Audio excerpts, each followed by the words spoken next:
Lining up for Native Trails Dewhurst Stakes. And they're off. And City of Troy jumped out very smartly on the far side, just about led early. Al Yanabi for company now in the blue and white.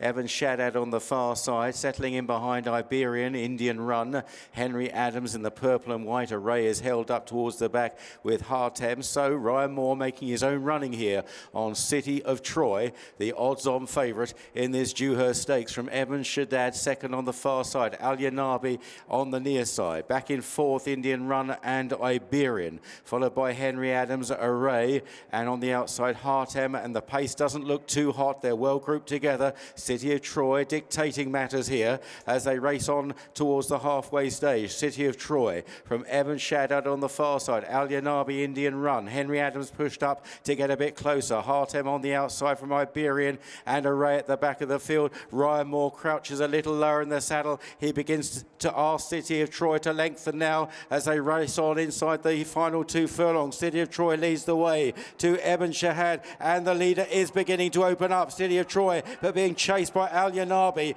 and by Iberian, running down to the final furlong. City of Troy by a couple of lengths. Al Yanabi into second, and Evan Shahad now meeting the rising ground. And here's where he's impressive. He's pulling right away. Oh, a brilliant winner of the Dewhurst. City of Troy by 4 or 5 to Al Yanabi, Evan Shahad, and Henry Adams.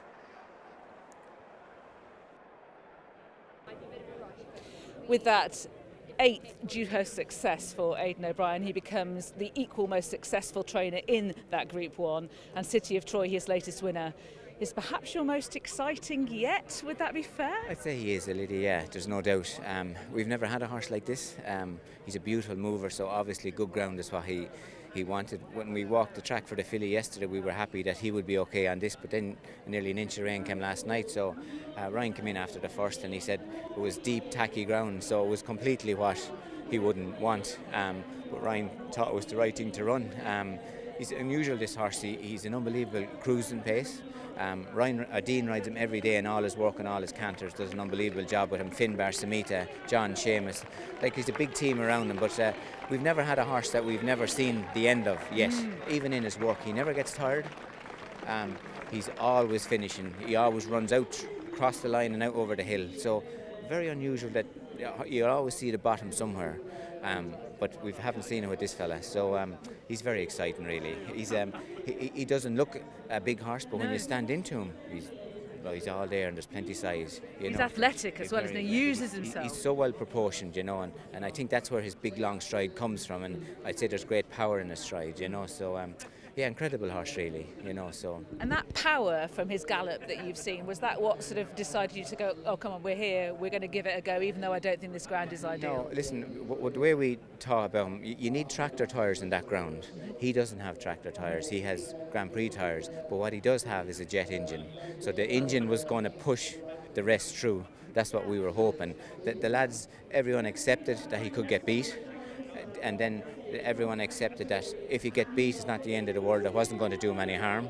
So this is what. So I'm so grateful to them for allowing it to happen. But incredible, and it gives us great insight going forward, training him next year. So he's a very unique horse, really. What insight does it give you?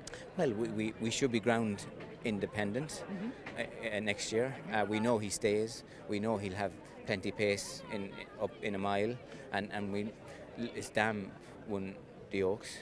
His dad was a big sprinter but won the Belmont, so it's, so there's an awful lot of to look forward to there. Ryan said afterwards he could do lots of different things, and I think you've just outlined the lots of different things he could potentially do. Are we right in thinking that the next time we'll see him is here for the 2000 Guineas? I would imagine so. That's what the lads usually do with those type of horses. They usually start them here in the Guineas and see them after that. So I'd imagine something like that. That's hopefully, it's a long time to go, but we'll look forward to the next while with him. But no, I'm delighted for everyone at home. Dean rides him every day, and and all the team around him, all the people I mentioned, so it's great for them because they put a lot in day in, day out, you know what I mean? So how far do you think he might stay? Listen, I would imagine there's no real boundary to his stamina. I would imagine, like his dad won a Belmont, his mum won an Oaks, so he's beautiful mind, he's very good mover. He's very clear-winded. very genuine. So I don't know, you know. What? Yeah, well, do you know what I mean? It's a bit, listen, it's unusual that it will happen sometime. Obviously, it does happen with everything, but we haven't seen it yet, you know. So This is Bruff Scott asking the question of where's the floor? That's all right, Bruff. Don't worry. Where's the floor? Would you be tempted to take him to America? Surely you must. well, not this year anyway. No, not this obviously. Yeah, no, and the lads will decide that as well. What they'll want to do when next year gets going, you know. But he loves, like, he's very happy to go forward in a race. He doesn't need anyone to lead. He'd be very happy getting a lead, you know. But he's lovely off-handed horse, isn't he? Really, you know. Ryan leaves the gates and he does his own thing, and he'd be delighted if someone leads him. But you know, so yeah. At the start of this interview, I was saying he could be your most exciting Dewhurst winner yet. We've had a Prix du Jockey Club and a French Guineas winner in St Mark's Basilica win it for you. We've got a dual Guineas winner in Churchill, and you happily accepted that. Just now, in conversation with Ryan, he was comparing him to Frankel, whilst he's saying that, you know, that it's obviously Frankel went on to achieve many more things, and he's nowhere near that at the moment. But in terms of being the most exciting point since Frankel won this in 2010. Yeah, sorry, I suppose when the first day he won his maiden, he went by the winning post at the Curragh and took off. And Ryan said he never got a fright before, but he went down to the wall like he was only after setting off. And then Ryan rode him in Newmarket. He went early to make sure that didn't happen again in the race, and he still went flying down past the line and away. And today, like, one thing he knew, I suppose, he wasn't going to stop anyway. So Ryan was very happy to go, and if anyone wanted to go harder, that would have been only suited him as well, you know. So unusual, he just doesn't get tired, you know. He wasn't blowing much. It's obviously his makeup, you know, his natural genes, I'd imagine. You know, so. Well, again, neither of you balked at the comparison so far, so this is incredibly exciting. So many congratulations. I very, very much look forward to see what you do with this horse. Yeah, thanks, Lydia. So hopefully, yeah, thank you. Thank you.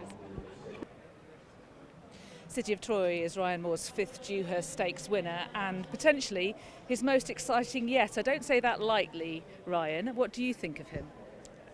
Yeah, he's impressed me on all his starts, and the first day I rode him, he done something which a horse never done to me before. And when he ran here on the July course, I thought that was an impressive 2-year-old performance that at that time of the year, I'd never rode a 2-year-old that could do that. And coming to today, honestly, beforehand, I couldn't see how anything in the race could beat him. The worry was holding ground, that rain we had last night. You know, and he'd been off since the July meeting, which long time. It's not what you usually do. But I thought his performance was very commanding again, and he's a special horse, and his action is different. And for me, he doesn't want ground like that. You know, he wants nice surface, and he's an exciting horse. And I'd say there's a lot of options open to him now. When you said first time out he did something that horse has never done before, what was that? I couldn't stop him. It's never happened.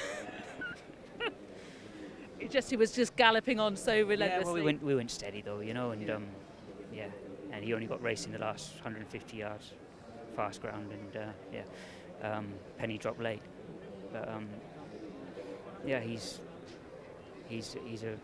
a very rare horse, I think. Yeah, I don't think the horse has been this exciting at the stage of their 2-year-old career since the F word in 2010. Would you be thinking he's along those lines? For me, that's the best racehorse I ever saw. I stupidly said it on the July course to someone privately that I hadn't seen a 2-year-old do that since him, but that's not like he's got a lot. That's a silly comparison to make. You know, this horse is a long way to go yet, but he's exciting at the moment, and every question we've asked him, he's done, and he's going to have to carry on doing it. But what he's done so far, you'd only be impressed with. When you say he could do lots of different things, the Guinness is the obvious one. What else would be on your mind? Do you think would be with him? I don't know, but he's got lots of options. You know, I'm not quite sure. He could be a Derby horse. I don't know. Well, many congratulations. Thanks, Ryan. Thank you.